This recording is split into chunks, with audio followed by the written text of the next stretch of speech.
Trial Tuesday once again, and today we're talking about staying safe online and how to avoid scams on dating websites and social media.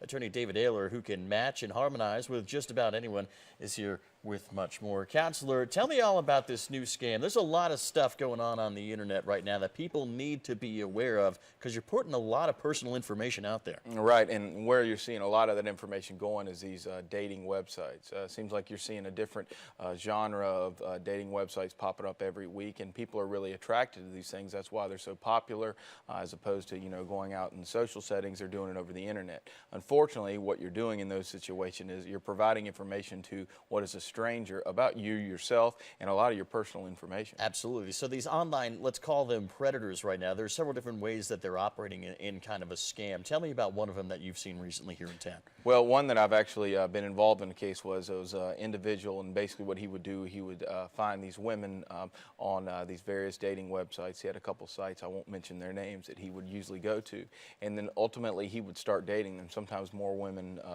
multiple women at a time, I should say, and the type of women he would look for would be career women, middle-aged, somewhere in their early to late 40s that have established careers. And he did that specifically because his ultimate goal was to get them to invest money with him, because he claimed to be an investor, a financial guru, if you will. And what he was really doing was just swindling them out of their money. So you could kind of call these people that use this technology kind of the modern day con men or con women. What exactly can you do to protect yourself from people like that? Well, you have to just put up that same guard that you would have with anybody else. Obviously, we all get those emails from these foreign countries about money coming into the United States and all that, and you delete them, you quickly realize it's spam. However, with this approach, it's a lot different. These people are taking the time to get close with their victims and maybe even, try to portray that they're actually in a serious relationship with them, right, and then only take advantage of them. I'm sure there are certain warning signs, especially friends in this situation. If you introduce someone to your friends and they kind of get a weird feeling from him or her,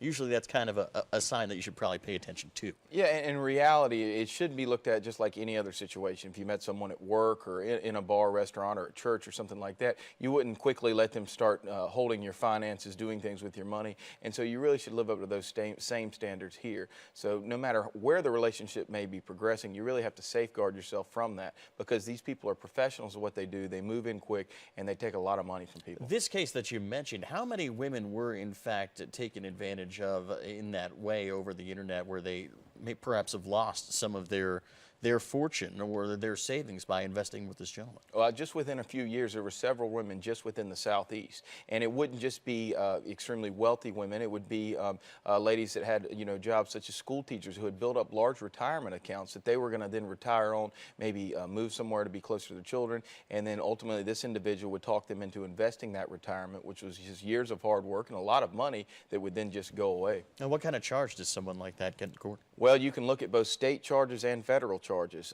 It depends on what angle you're at. In this particular situation, this individual was brought forth in federal court because of the persistency and tenacity of one lady, that her entire life financially was just ruined, and she wouldn't stop until he went behind bars. Is that embezzlement? Is that theft? What kind of? You're going to have various types of fraud charges, and then obviously when you get into the investment, things like that, you could have securities breaches and things that would then also bring in other types of federal charges. But there's going to be a number of things that can come forward, and at least when you can go that route, you're going to have some evidence of how the money was taken to prove that, in fact, person did take it. Well, that's the great part about this being online, is that there is an electronic record that can make it easy for a prosecutor to go after somebody like this. Right, and the unfortunate part is very tedious to get to that point and try to actually be able to represent the agreements that you have with the person, because obviously it can be a one-sided story. So if, in fact, you're involved in any type of transaction, obviously whether it's local business or something particularly with a friend or family member, you do want to make sure it's in writing under all circumstances. So then at least it's clear, here's what this person said they were going to do,